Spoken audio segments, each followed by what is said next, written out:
Muito obrigado, professor Roberto. Acho que você, vou começar pelo final, algumas ponderações, evidentemente abrindo a todos, a todas, que queiram ponderar, perguntar, contribuir de alguma maneira. No final, claro que estamos no colégio, no Instituto de Aplicação da UERJ, então, nesse sentido, claro que temos aqui pessoas que estão pesquisando essa parte de probabilidade, estatística, análise de dados, e que teremos lugar de fala para você. O Anderson, inclusive, está co-orientando duas pessoas, uma, inclusive, que trabalha com essa parte, então, certamente poderemos entrar em contato e perceber como a BNCC e todas essas questões se relacionam. Eu confesso que eu fiquei muito feliz, porque vi vários tópicos que eu tentarei me conter do ponto de vista filosófico, porque entraremos em diálogos muito grandes. Exemplo, em um determinado momento da minha vida, eu falei muitas bobagens, mas eu falava justamente da certeza à incerteza, era um título, e é justamente uma série de problemas do âmbito filosófico, esses problemas foram levantados por você. Mas eu lembro que também eu fiquei muito feliz durante a sua palestra, porque eu olhava, olha, estamos terminando o calendário civil, com uma bela palestra, com uma bela conversa sobre matemática, sobre modelagem, as suas possibilidades. Estamos começando o calendário litúrgico, e eu já nem tento falar mais do calendário da UERJ, das instituições públicas, porque eu estou completamente perdido depois da pandemia. Então, eu percebi rapidamente que os nossos calendários tratam de acaso, tratam de incerteza, de variabilidade. E eu disse, olha, temos aqui um caso muito particular. Mas, nesse sentido, além de te agradecer, eu confesso que logo de início eu tenho que fazer umas perguntas para você, porque eu não gostaria de perder essa oportunidade, professor Roberto. Por Nessa favor. semana, eu estava numa conversa com pessoas da Unirio, etc., Uhum. e falávamos sobre escolhas de livros para os licenciandos, e eu disse, olha, tem um que eu tenho lido com frequência e citado, que é O Lamento de um Matemático, uma tradução possível, do Paul Locker, e depois disse, olha, tem uma questão também em defesa de um matemático, do Hardy. E, assim, você logo no início da sua fala, você disse, olha, eu gostaria de trazer um objetivo, uma reflexão, e o Anderson, ao expor e sabermos do seu currículo, eu lembrei logo do início do texto do Hardy, que ele dizia justamente, olha, é muito ruim para o matemático, da mesma maneira que é muito ruim para o artista ou para o poeta falar com um crítico literário, mas, ao mesmo tempo, as suas reflexões foram tão ricas, as aplicabilidades, não apenas hoje, mas vendo o seu trabalho, são tão importantes. Eu tenho que te fazer essa pergunta. A primeira é, como você, enquanto matemático, aquele que pensa, reflete também a matemática, e se você tem esse sentimento do hard? E é ótimo, e é evidente que a pergunta filosófica por excelência ao matemático é sempre a matemática ela é inventada ou ela é uma descoberta? Eu É só sei. isso que você quer perguntar? Não?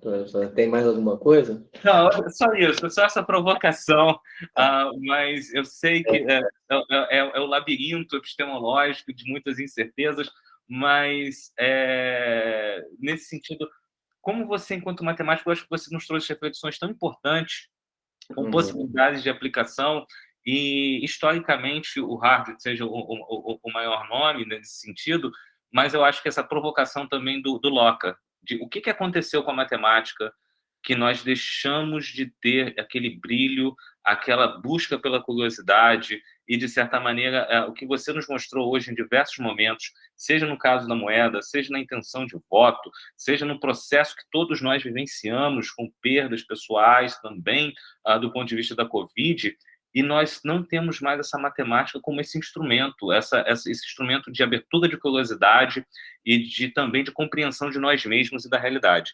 Enfim, eu sei, é impossível, mas Tudo eu bem. não resisti. Alguma coisa. Primeiro eu quero dar uma semi-resposta para a questão do crítico, né, de se apresentar para o crítico e tal, mas essa semi-resposta exige eu relatar brevemente uma história que aconteceu nos idos de 1999, talvez, quando eu comecei a frequentar uns fóruns na internet de discussão sobre ciência. E entrou uma jornalista lá. E a jornalista, a gente estava discutindo justamente se, sei lá, se o universo era determinístico ou não determinístico.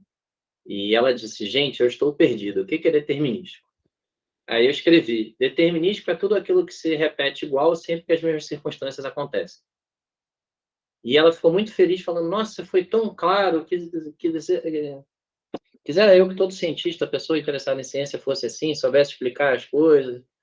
E aí eu fiquei muito feliz com aquilo, eu falei: olha, que legal, eu gosto de me explicar, eu gosto desse exercício de explicar para os outros. Ela falou: nossa, que bom. Mas, na verdade, ela resolveu falar, bom, assim, tomei um susto quando ela falou. Ela falou assim: mas na verdade é bom, né? Que você é bolsista de mestrado, vive de dinheiro público, você vive numa sociedade, você quer que a ciência seja influente. Então é absolutamente necessário que você esteja disposto a explicar a ciência, sua ciência, para os outros. Tá, desculpa, né? Não levei um susto com aquilo. Então, desde então, essa ideia de me explicar para os críticos, ou sei lá, para quem quer que seja, está bem arraigada na minha alma. Assim, eu não vejo alternativa. Assim, né? Eu quase tenho a impressão que a moça fez uma armadilha mesmo para mim, sabe? Ela me elogiou, falou uma coisa legal para depois me puxar o tapete, assim, eu caí de cara no chão. E deu certo, deu certo. Né? Se era essa a intenção, claramente ela foi bem sucedida. Então, quer dizer, talvez o Hard, com todas as qualidades que ele tem, eu adoro o livro dele, ele fosse um pouquinho ainda aristocrata inglês demais, assim, para se conformar em se rebaixar o nível da humanidade, digamos assim, né, das pessoas normais. Mas, bom, ainda assim ele escreveu um livro maravilhoso, então não pretendo criticá-lo muito por isso. Agora falando, bom, falta falar da natureza da matemática, né? Eu não sei se eu tenho direito a ter uma posição filosófica sobre a natureza ontológica da matemática. Dito isso, eu tendo a achar que bom, assim, eu não consigo achar que os seres humanos são bons o suficiente para terem inventado a matemática. A gente não, sei lá, não, com todo respeito aos escritores, as coisas que a gente sabe, digamos assim, que são inventadas, né? Tipo livros, filmes, tem muito livro legal, tem muito filme legal, tem muita música bacana, mas, assim, matemática é uma coisa bem diferente, né? Sei lá, eu tenho a impressão que quando Beethoven compôs a primeira sinfonia, a segunda até a nona não estavam compostas ainda. Mas na matemática, às vezes, você começa uma teoria, cria alguma coisa com certas propriedades, e de repente lá na frente você descobre um monte de consequências daquilo que você não tinha ideia de que se verificavam, né? E conexões com outras coisas. Então é mais do que você andar numa direção, descobrir que tem um corredor comprido numa direção, na verdade é uma coisa que se ramifica para todos os lados, né? Então, o meu palpite sobre a natureza ontológica na matemática é que ela não é invenção humana. Assim, e tem, não sei se eu chego a ser um platonista, né? Tem uma posição que é identificada às vezes com Aristóteles de fisicalismo, que de alguma forma a matemática vem de uma abstração que a mente humana faz do mundo sensível, né? E aí a gente tem, quer dizer, versões, coisas tipo uma reta infinitamente longa, infinitamente fina, que não são objetos da realidade, mas em algum sentido são inspirados por ela. Então, talvez eu esteja perto disso, mas ainda assim parece que até isso é pouco, sei lá. Então, talvez eu seja platonista mesmo, mas usando outra expressão que se usa por aí, ainda não saí do armário. Tinha outra tinha outra parte que você tinha falado, da reflexão do Paul Lotman, né? Da matemática vibrante, a gente perceber como algo, né? Eu acho que como várias coisas que têm a ver com educação, expansão do acesso à educação, do acesso à ciência e tudo mais, tem um lado que quer dizer, quando eu falo expansão do acesso à ciência, expansão da própria ciência, do escopo, da ambição da ciência, né, tudo mais. Eu acho que uma coisa importante a ser mencionada nesse contexto é que essa relação de matemática com o mundo é difícil, tanto porque a matemática é difícil, quanto porque o mundo é difícil, quanto porque o encaixe das duas coisas é difícil, né? Então, de certa forma, não é surpreendente que exista um problema. E, além disso, a gente tenta aplicar matemática em muito mais coisas que os gregos aplicavam, por exemplo, né? Para pegar um exemplo.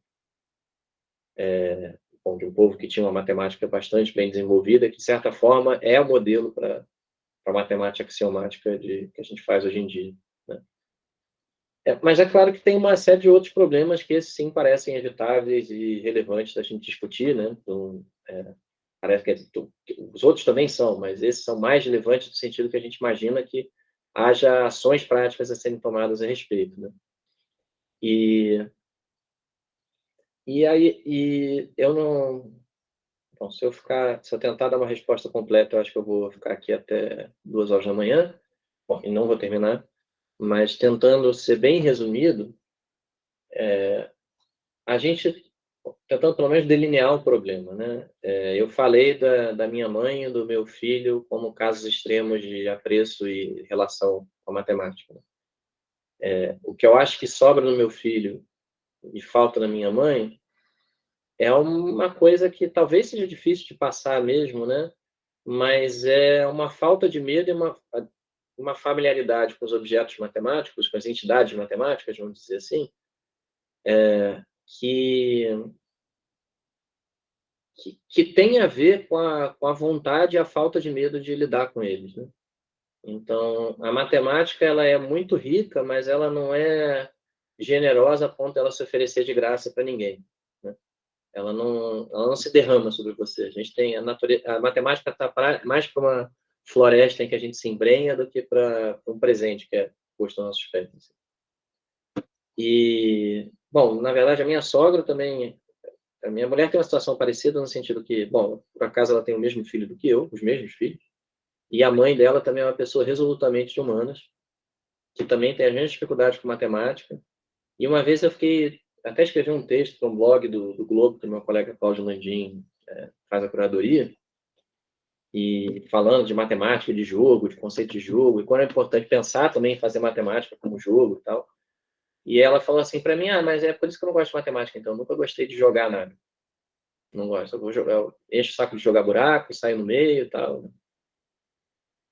Bom, o que eu estou querendo chegar? Seria bom se eu soubesse, né? Mas eu acho que eu posso resumir assim, a matemática é muito grande, muito rica, mas ela não se dá tão fácil. E eu acho que é muito importante a gente buscar o esforço de que a matemática se aproxime de ser algo tipo tudo para todas as pessoas. Quer dizer, que a gente crie caminhos diferentes para se chegar à matemática, de forma mais parcial ou mais profunda, para diferentes pessoas com diferentes inclinações e que nenhuma delas tenha razões para ter medo da matemática, né? E todas elas têm algum estímulo, alguma razão para cutucar um pouquinho aqui, fuçar um pouquinho lá e descobrir alguma coisa, até, digamos, por conta própria, né? Não, sem querer ser muito construtivista, mas é isso que eu consigo dizer nesse momento.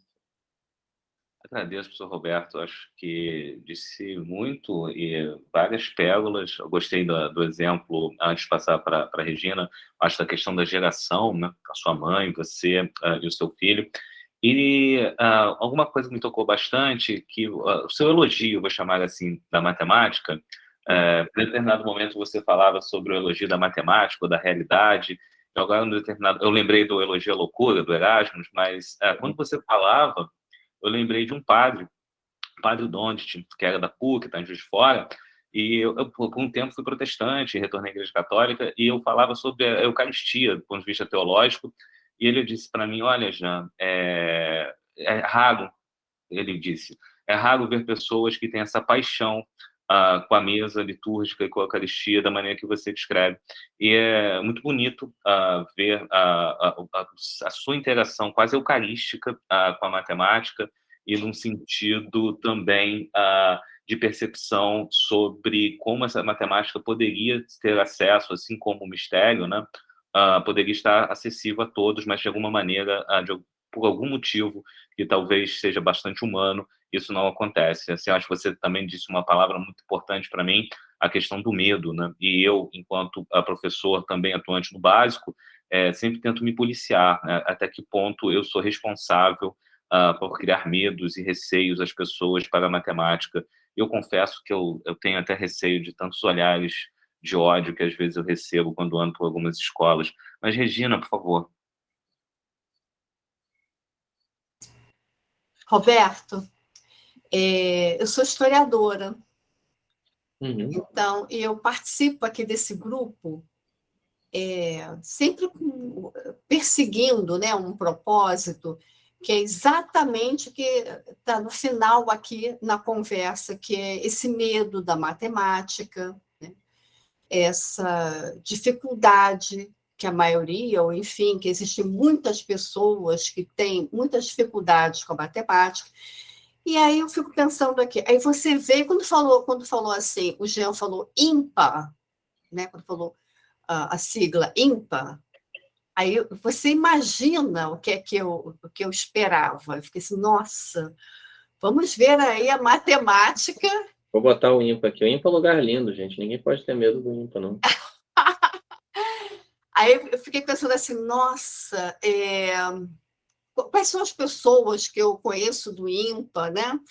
E a história também, a criação do IMPA, enfim, que eu também atuo na área da história das ciências.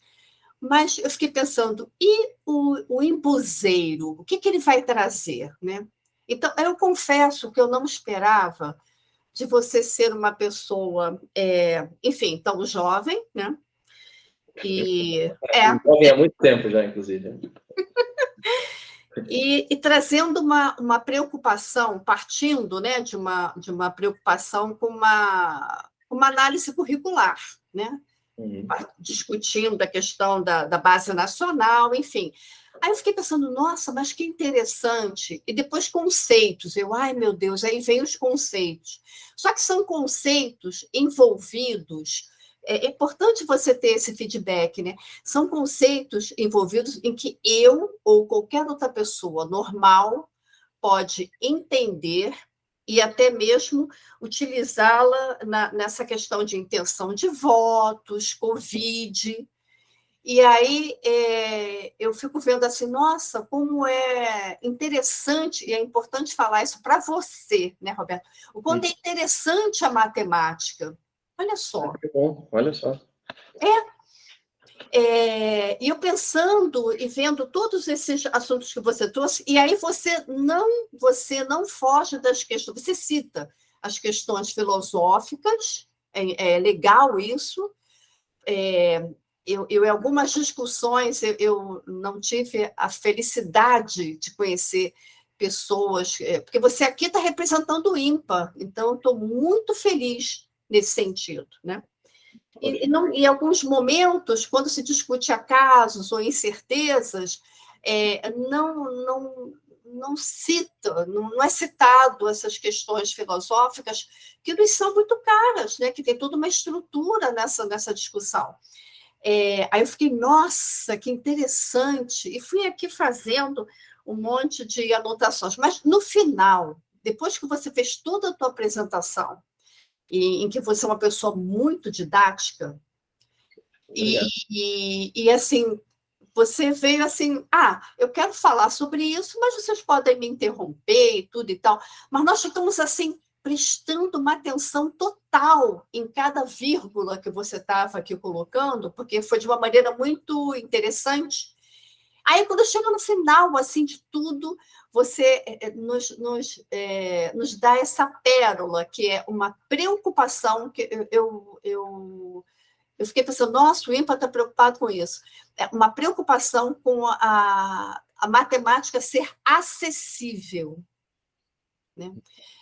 Isso, para mim, é uma novidade, porque eu fiquei pensando assim, eles devem produzir, e pode, em determinados momentos, ou em determinadas palestras, situações, locais, se afastar bastante, mas você já até falou aí da tua experiência, inclusive com, enfim, ensinos diferentes em relação... Porque eu vejo você como um pesquisador, né? Titular, pesquisador, mas agora, depois que eu te ouvi, eu vejo você envolvido e preocupado, sim, com o ensino fundamental, o ensino médio, né? Não só a graduação. Isso para mim foi muito importante. Por isso que eu queria deixar esse registro, fazer esse comentário contigo, né? E deixar esse registro do quanto é importante essa preocupação de tornar isso tudo que é estudado, que é discutido, que é analisado, que é experimentado, mas fazer isso ser mais popularizado. Eu nem falo da questão de divulgado, né, como uma divulgação científica, não, mas popularizado, para que no nosso país as pessoas possam ter acesso a essas informações, a entenderem, para que no futuro não exista tanta essa distância entre a sua mãe, né? Aí eu me coloco no lugar da sua mãe, né? E as pessoas que estudam bastante a matemática, que vivem a matemática, né? Não deveria existir essa distância. É claro que você traz isso até mesmo por uma preocupação, e fica sendo um exemplo figurado muito rico, por sinal, muito rico. O quanto ainda bem que sua mãe se apresenta dessa maneira, você traz a sua mãe para esse cenário, porque é uma realidade muito forte, né, Roberto? E que deve te incomodar o Anderson, o Jean e os demais. E aí eu me sinto muito solidarizada, assim, muito envolvida com essas pessoas que são muito afastadas da matemática. Então, eu fico correndo atrás, conseguindo informações, tentando me envolver, me motivando cada vez mais. Em contato também com pessoas que falam para mim assim, eu vejo matemática em tudo, tem essas pessoas também, né? Que até o Jean conhece. E, enfim, tudo isso para te dizer que você não descartou as questões filosóficas, até pela questão mesmo do fator tempo aqui, você trouxe pontos muito fortes, porque a gente discutia aqui o acaso, as incertezas, enfim, esses conceitos são muito caros para a matemática em todos os sentidos, e a gente passa muito por isso na história das ciências, muito, muito, então é muito interessante o que você traz, e também essa tua forma didática, isso motiva bastante, você não pode imaginar o quanto me motivou, né? Em termos de ver que, nossa, aí você coloca aqui o IMPA de novo, quer dizer, as informações que chegam às pessoas normais, que não são envolvidas o tempo inteiro com a matemática, né? Aí você fala assim, são as pessoas das humanas. Eu posso até dizer que sim, mas não só as humanas. Eu conheço pessoas das áreas de exatas que têm muita dificuldade, né? Se as portas estivessem lacradas.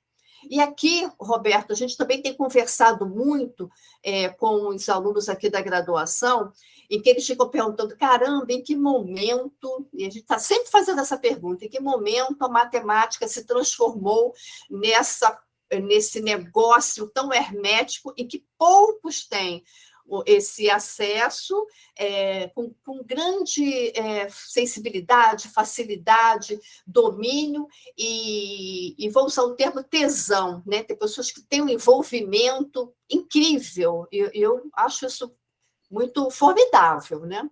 Agora, de que maneira fazer para popularizar isso, né? É só um questionamento, são coisas que nós estamos discutindo aqui há mais de um ano, são essas ponderações, essas questões com as meninas daqui do curso, inclusive, elas estão sempre trazendo isso, e eu fico, estou sempre em alerta. Então, queria te parabenizar pela didática, né, que isso faz com que a gente, nossa, que bom, é possível, sim, de trazer essas questões, de trazer exemplos que você trouxe dos experimentos de medicina, olha só, coisas que a gente pode, eu particularmente, algumas coisas eu posso, inclusive, usar nas aulas de história das ciências, da área da medicina, isso é muito bom, essa troca é muito importante, mas eu quero que você leve daqui a certeza de que existe um grupo, e vários outros, é claro, mas aqui no nosso caso, preocupados como popularizar a matemática. É isso. Ai, me dá vontade, né, de falar vários outros pontos, mas eu queria mesmo te parabenizar, dizer que você quebra alguns paradigmas, porque eu, particularmente, estava pensando, nossa, deve vir uma pessoa assim tão ligada à matemática, vai falar um monte de coisa. E, na verdade, uma apresentação tão doce, tão interessante, que é isso, tão didático, né? Você é tão didático, que foi assim, uma escolha muito, muito legal, né? Para a gente assim, estar finalizando o ano, e trazendo a discussão da matemática. Muito bom. Parabéns aí para todos vocês. O Anderson, para o Jean, muito bom. Olha, Regina, muito, muito obrigado pelos elogios todos que você fez, ponderações. Eu acho que um pouco, talvez, dos elogios vem do contraste, né? Quando era um cara do ímpar, parecia que ia ser muito pesado e não foi tão pesado. Então, talvez isso explique, em parte, tudo. Mas não é só isso. Eu agradeço muito de qualquer forma. Você comentou do meu incômodo com a minha mãe, eu fiquei com vontade de dizer na hora assim, não, incomodada era ela, coitada. Minha mãe estudou no Instituto de Educação, nos idos dos anos 50 e 60, e sofreu muito com as aulas de matemática de lá, que eram dificílimas, né? Tinha super avançadas. E, bom, assim como ela, muitos sofreram, né? E é uma pena que uma coisa que deixa alguns, acho que muitos de nós aqui, tão empolgados e felizes, tem esse lado meio cruel também. Talvez o sonho de levar a matemática para rigorosamente todos seja até um exagero, né? Mas seria bom que a ausência de medo da matemática, pelo menos, fosse geral. E eu acho que, se isso fosse verdade, naturalmente, o número de pessoas realmente interessadas em matemática, em diferentes níveis de profundidade, seria muito maior. Porque eu acho que é esse medo mesmo, essa aparente, o medo da aparente aridez da matemática que acaba afastando demais as pessoas. Então, bom, de resto, mais uma vez, obrigado por tudo que você disse.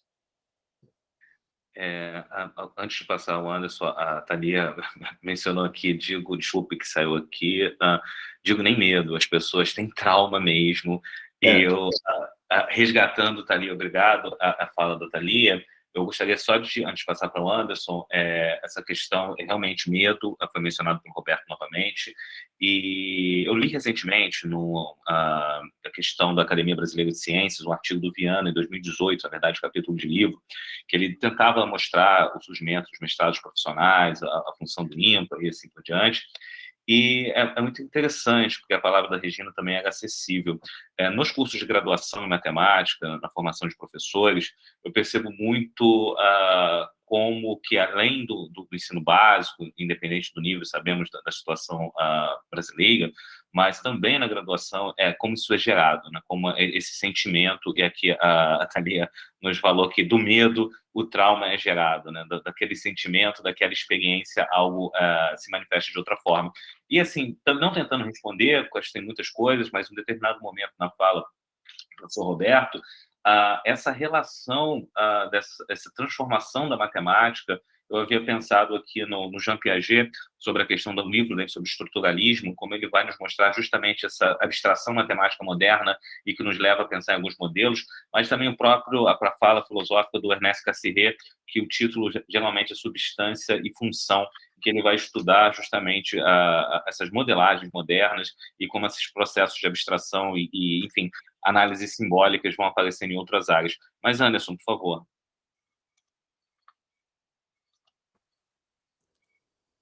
Vamos lá. Agradecer mais uma vez ao Roberto, excelente explanação. Ao longo de toda a fala, Roberto, eu ia sempre me vendo como professor e ia fazendo memória das minhas aulas de probabilidade estatística no ensino médio. Então, tudo que você ia falando ia me fazendo lembrar das minhas experiências com probabilidade estatística no ensino médio. Eu, como atual professor do Instituto de Educação, onde sua mãe estudou, colégio que tem 142 anos, né? Então, fui lembrando também minha experiência tanto na área da educação pública quanto da educação privada. E aí, alguns tópicos para mim ficaram muito importantes, e eu vou fazer aqui uma correlação entre aquilo que eu vi e aquilo que eu constato, tá? Então, para mim, a frase de toda a apresentação, para mim, a mais impactante, foi a que estava, se não me engano, no último slide, dizendo que nem tudo é certo, né? Acho que isso representa bem o quanto nós, professores de matemática, precisamos levar nas nossas aulas de probabilidade e estatística, que nem tudo é certo, né? E uma coisa interessante é que você trouxe uma experiência que pouco se vê, na minha opinião, nos ambientes escolares, que é a necessidade de nós fugirmos de discussões simplórias da realidade, né? A realidade não pode ser discutida de maneira subjetiva, simplória, tranquila, como se nós conseguíssemos ter respostas rápidas e simples para o que nós vivemos, né? E nesse último tempo de pandemia, tempo de eleições, o que nós mais vimos foi isso, né? Pessoas que queriam dar respostas rápidas, objetivas, satisfatórias para problemas muito complexos, né? Porque nós mesmos estávamos vivendo um problema sem compreendê-lo completamente. Por isso, nem podemos dar resposta àquilo que nem compreendemos, né? Então, essa é a importância de você trazer isso, né? E também está muito associado à percepção pessoal e ideológica das pessoas, né? O quanto nós precisamos fazer uma ciência que busca, na medida do possível, e se de fato for possível, se afastar cada vez mais desses vieses, para que de fato ela possa implementar aquilo que de fato seja uma percepção real, né, mais próxima da realidade para todos, né? Sem influências e vieses, né? A gente sabe que muitas vezes isso é impossível, porque o próprio ser humano traz consigo vieses naturais, né? Então a gente não consegue estar totalmente afastado desse tipo de prática, né? Também achei interessante a sua fala sempre correlacionando com a BNCC, porque esse ano nós implementamos um novo ensino médio nas escolas, de um modo geral, e por incrível que pareça, apesar de algumas resistências dos professores em geral, algumas escolas, aquelas que de fato implementaram o novo ensino médio com realidade e qualidade, tiveram a oportunidade de trazer uma nova forma de abordagem dos conteúdos magnífica, né? Eu, por exemplo, estou tendo a oportunidade de abordar alguns temas para além da resolução simplória de problemas, mas em geração de problemas. As minhas aulas têm se tornado muito mais promoção de questionamentos por parte dos alunos do que a resolução de problemas e questões. E isso, um novo ensino médio da BNCC abriu essa porta, esse leque, para que eu pudesse agir assim. Eu sempre quis agir assim, mas eu me sentia um pouco preso. E toda vez que agia dessa forma, eu ficava um pouco preocupado com os questionamentos que viriam de professores, de famílias, de alunos, mas agora eu me sinto mais livre para agir assim, e mais, as próprias escolas já me pedem para agir assim. Então, é algo já que está sendo levantado e esperado pela comunidade escolar, né?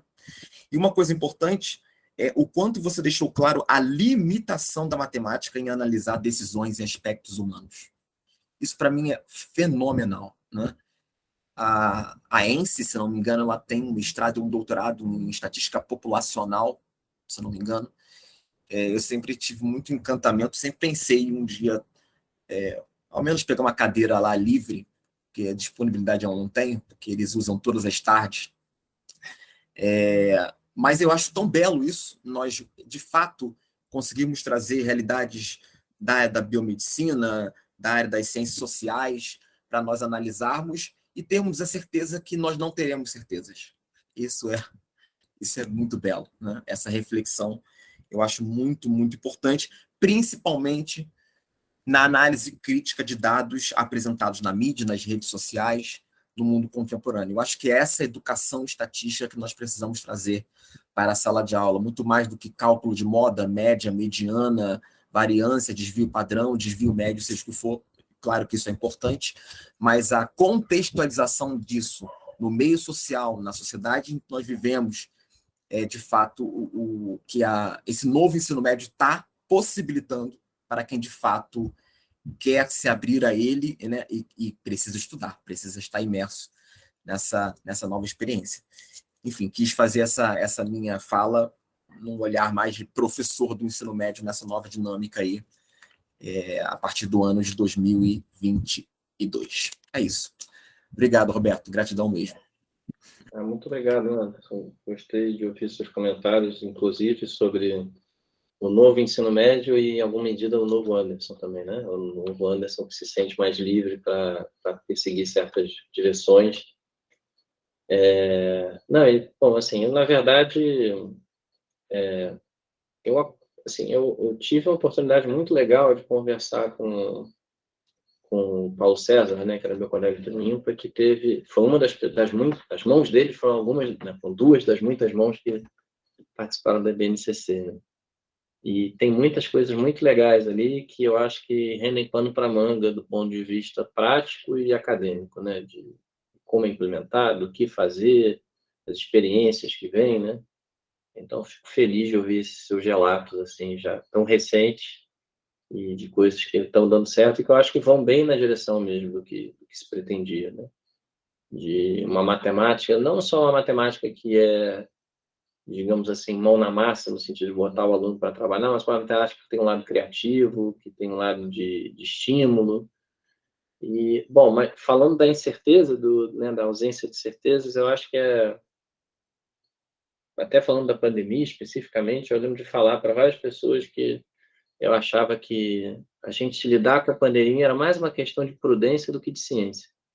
E eu acho e eu tenho impressão de que isso que continua sendo verdade, assim. Claro, a ciência é fundamental, né? Se a gente não tem ideia ou alguma clareza sobre os fatos da situação, a gente não sabe para onde ir, né?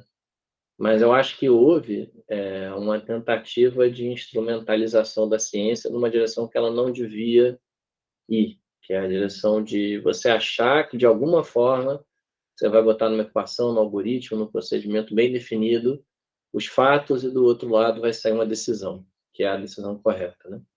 E eu acho que, bom, eu acho, é difícil encontrar alguém que seja completamente inocente desse crime, eu acho, e muitos mais culpados e maiores culpas ocorreram durante a pandemia, né? Eu acho que realmente assim, bom, eu sou muito fã dos filósofos, talvez eu seja suspeito nisso, já falei tantas vezes, né?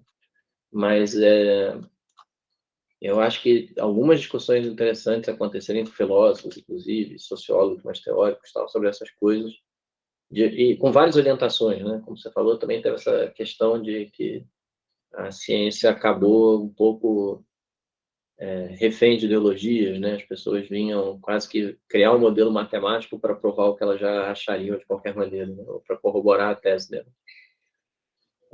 E eu acho que os filósofos, particularmente, são talvez menos vulneráveis a isso, né? Eles têm a capacidade de reflexão, de dar um passo atrás, de questionar a hipótese por trás daquele modelo, do que está se fazendo, que eu acho muito interessante. Eu acho uma sorte, na verdade, que a matemática toque filosofia várias vezes, em particular na probabilidade, onde nenhum conceito veio de graça, né? Assim, todas as coisas têm sempre essa ambição de lidar com o mundo real, e por isso mesmo nenhum conceito, nenhuma ideia vem completamente barato, assim, só por um sistema dedutivo, né? Tem essa tentativa de voltar para a realidade e ver o que está acontecendo. E eu acho isso muito legal e, bom, mas ao mesmo tempo até a probabilidade tem as suas limitações, né? Então, eu acho que ficaram bastante expostas, inclusive, durante a pandemia. Momentos que a gente simplesmente não tinha base científica para... Tem decisões que talvez sigam da ciência muito claramente, do tipo, se você não quer morrer, não deixe um carro cair em cima da sua cabeça, por exemplo. Mas tem outras que são bem mais complexas e não tem esse nexo tão claro, né, da ciência para a política, para a vida social, e as pessoas, por outro lado, as pessoas se deixaram levar por essa ideia. Então, bom, legal que a gente está podendo falar disso.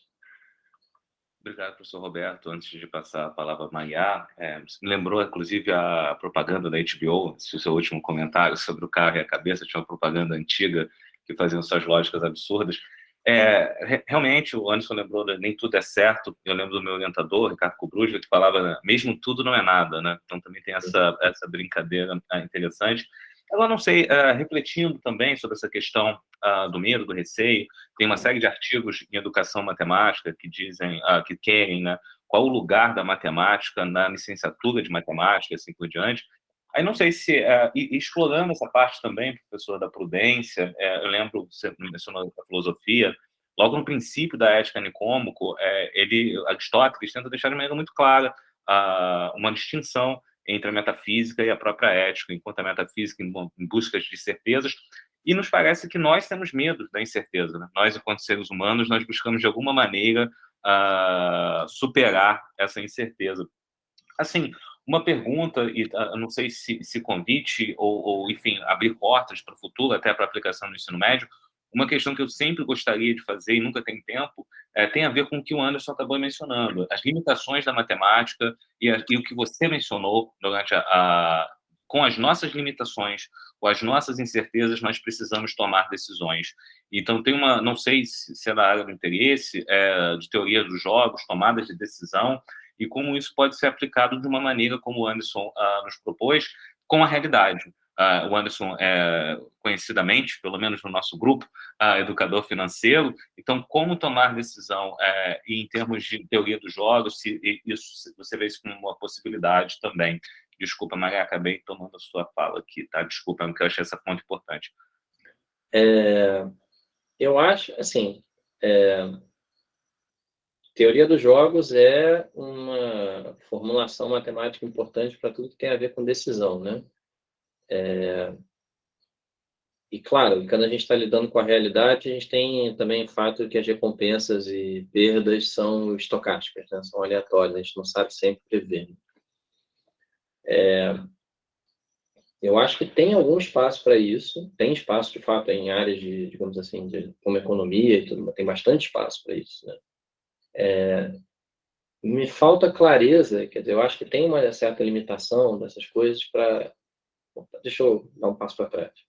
O John von Neumann, né, que é matemático lá, na verdade, János von Neumann, que é húngaro, que foi para os Estados Unidos e ajudou a fazer bomba atômica, se radicou lá, foi professor do Instituto de Estudos Avançados, foi um dos co-criadores da teoria dos jogos, né?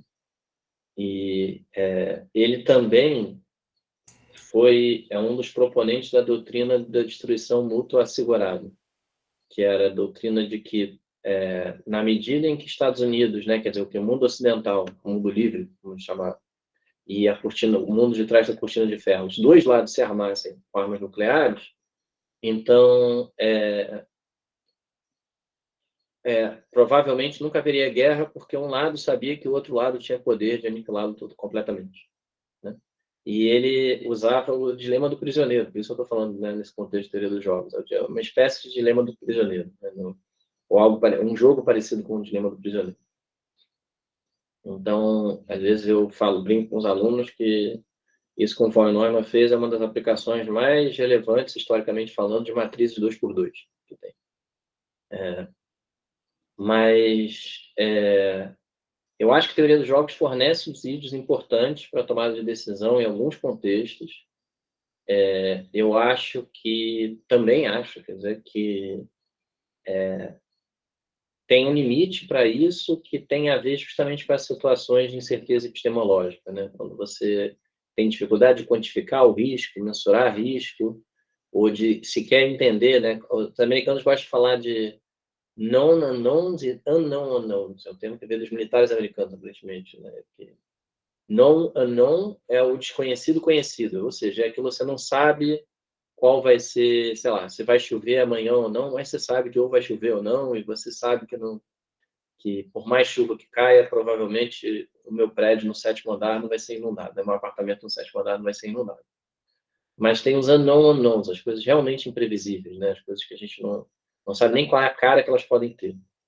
E aí eu acho que nesse tipo de situação fica difícil ter qualquer formalização matemática do processo de tomada de decisão. Assim como é difícil formalizar a noção de risco, né? Ter uma noção formal e útil de risco, fica difícil a gente formalizar a tomada de decisão. Talvez uma meta socialmente razoável seja a gente, na medida do possível, evitar essas situações, né? Que a gente se vê sem instrumentos racionais para tomar decisão. E, inclusive como sociedade, né? Como entidade política e tudo mais. Mas eu não acho que seria difícil aplicar a teoria de jogos nesse tipo de situação. Entendi, obrigado, professor. Maria.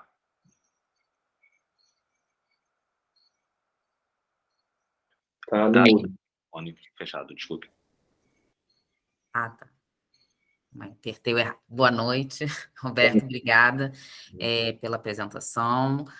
Jean, vou tentar ser bem breve, né? Porque, como sempre, a gente consegue, a gente acha que não vai conseguir, mas a gente sempre consegue estourar os nossos horários. Ainda bem.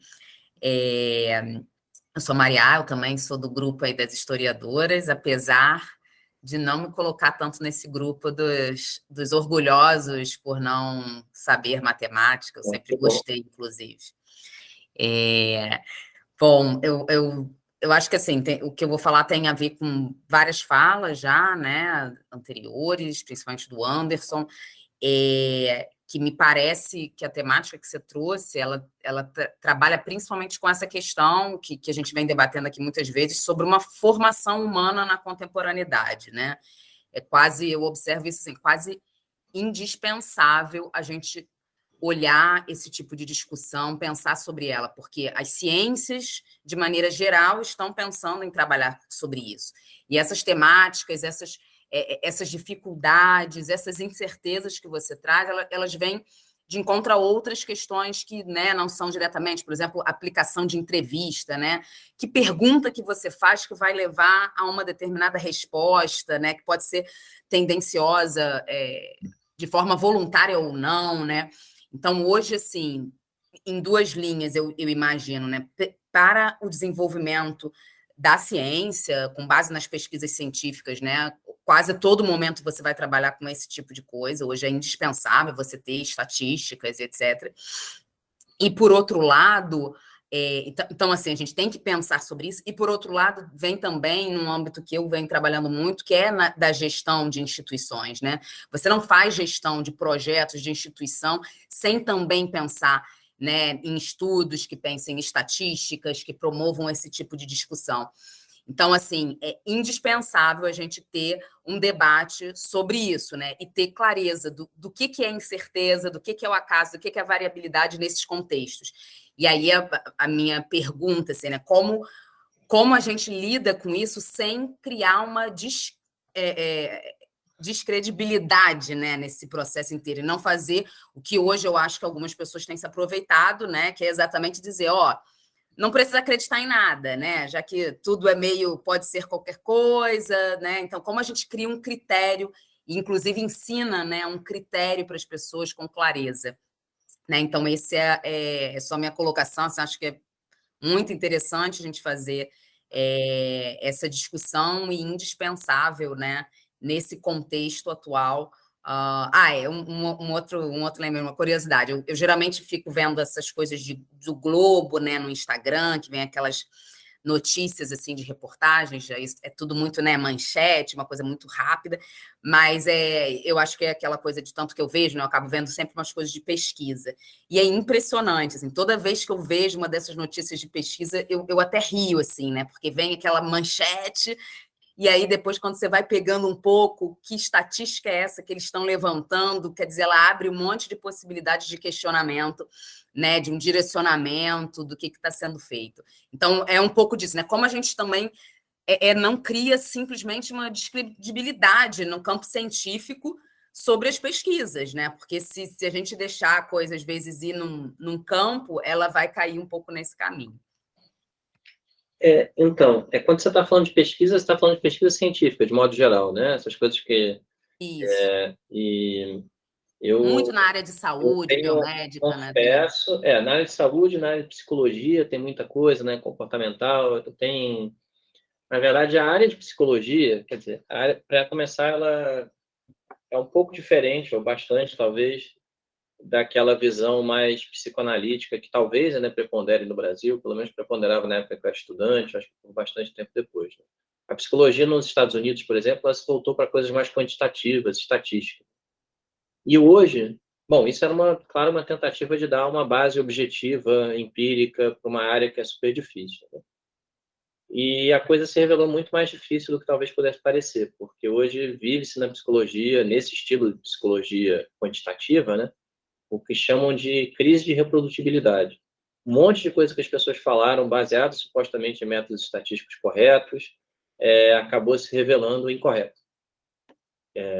Ou não, para ser mais preciso, né, não reprodutível, né? As pessoas disseram, fazer uma pose assim de pessoa poderosa alguns minutos antes de dar uma palestra torna você mais confiante, faz tal coisa acontecer e tal. E aí isso foi publicado num eminente jornal da área. Depois outras pessoas tentaram replicar o experimento, fazer coisas muito parecidas e não funcionou. E, assim, você pode, de repente, né, uma pessoa um pouquinho mais, talvez, cruel com os psicólogos, não sei, mas acho que é cruel no bom sentido, no sentido de apontar a verdade, né? Ou seja, cruel como a verdade é cruel, né? Você pode dizer, mas por que cargas d'água vocês acreditaram na ideia de que isso, né, ia levar a sua palestra a ser melhor sucedida? E, bom, enfim, então eu acho que, voltando ao seu ponto, né, dessas notícias, assim, eu acho que a gente vive uma situação delicada que envolve, em grande medida, a estatística, que é a seguinte, né? Quer dizer, eu acho que é baseado, no fundo, num raciocínio falacioso, que é o seguinte: existe a estatística, que é uma ciência de base matemática, que nos diz como fazer um experimento e interpretar os resultados do experimento, ou como pegar dados da realidade, dados do mundo real, e, e transformar esses dados em conhecimento, mais certo do que os dados poderiam dar a entender, né? Então, existe a estatística, e quando você vai analisar um fenômeno social, um fenômeno psicológico complexo, é desejável que você use técnicas estatísticas para dizer se o que você está vendo é verdade ou não, se tem um efeito ou não, né? Isso, quer dizer, é verdade em psicologia, é verdade em saúde pública, é verdade em saúde individual, um monte de coisas. E esse raciocínio é falacioso por duas razões. A primeira é que, e aí talvez eu esteja dando uma opinião pessoal, né? Eu que também não sou estatístico, não tenho lugar de fala para falar propriamente de estatística,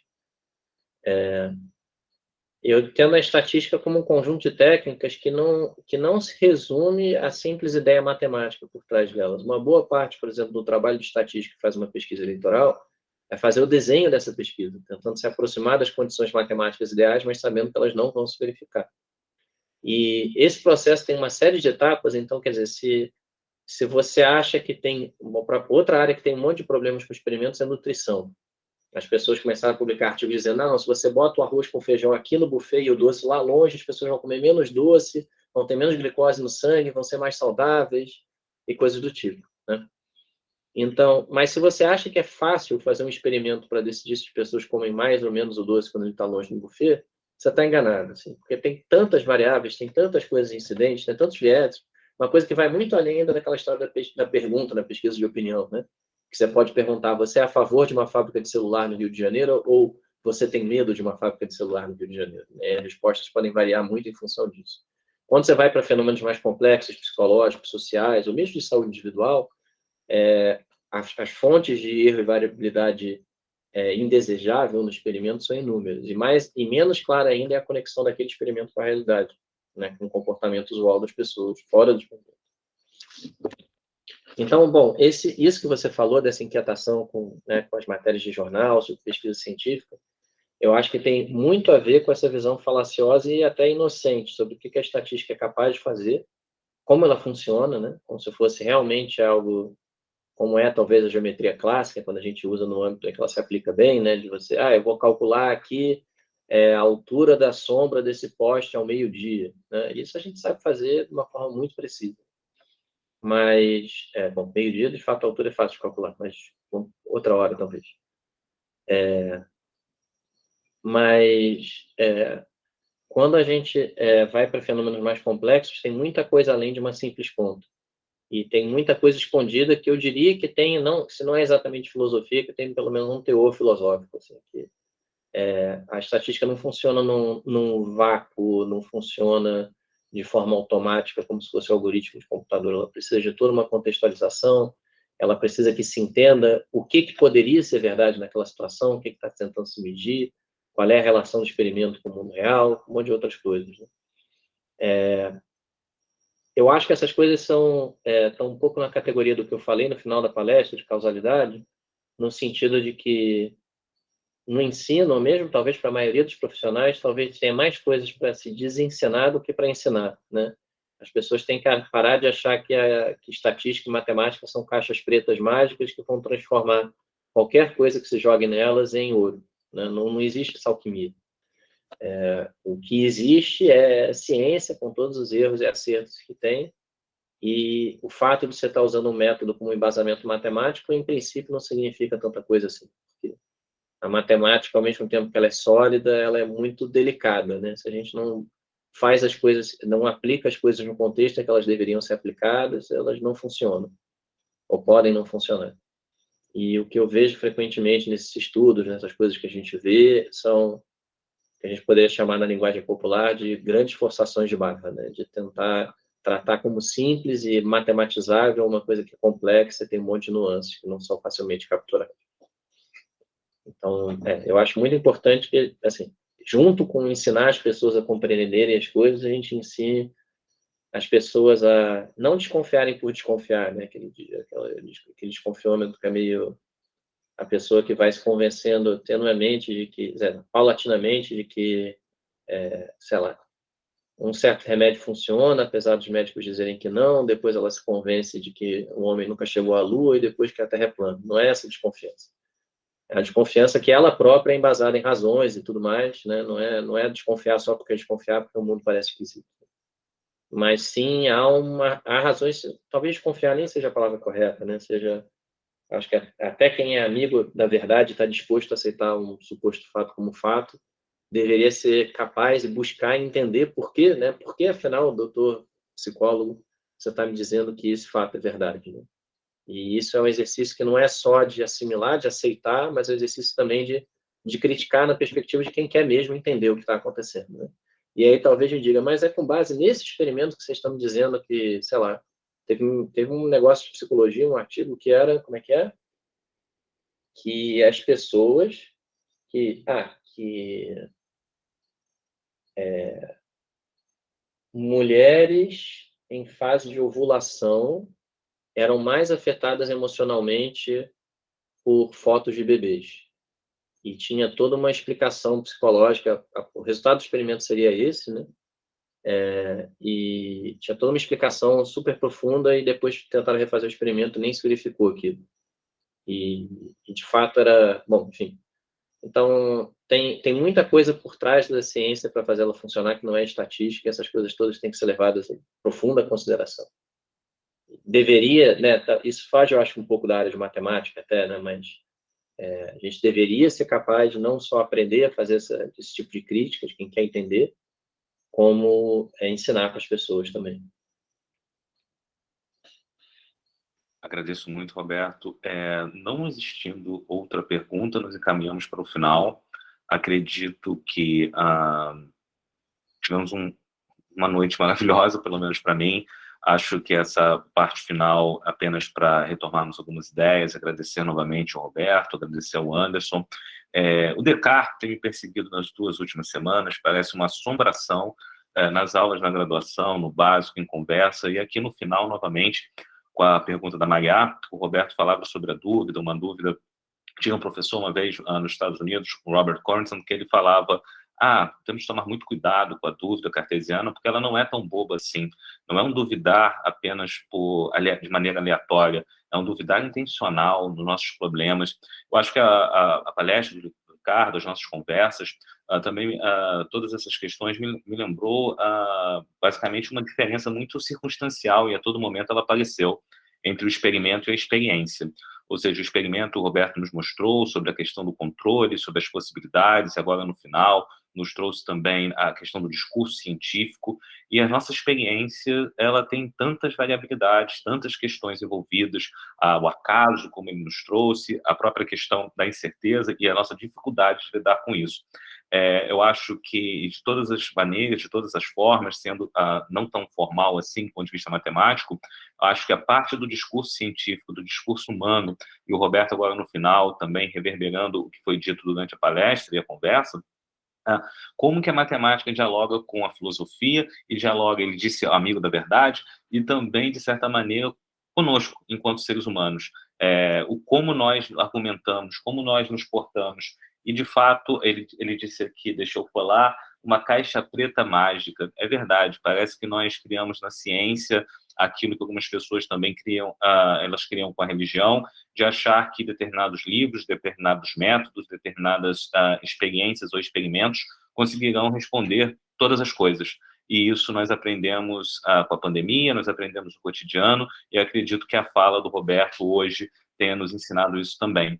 Então, Roberto, eu tenho muita coisa para falar, eu não vou falar muito, mas eu acho que muitos pontos de filosofia, evidentemente, a questão da relação entre objetividade e subjetividade, como que a ciência tem em si a subjetividade, isso não é ruim, pelo contrário, é o nosso critério de verificação, é o nosso critério de justificação, se dá por sermos seres humanos, porque a matemática também é feita por seres humanos, e aí não entramos no mérito se ela é inventada, se ela é criada, deixamos isso de lado, ou se ela é descoberta, mas o fato é, aqui enquanto seres humanos, nessa incerteza de viver, buscamos aos poucos algumas certezas, algumas convicções para vivermos melhor. Então, nós te agradecemos, Roberto, agradecemos a todos os participantes, muito obrigado, tá?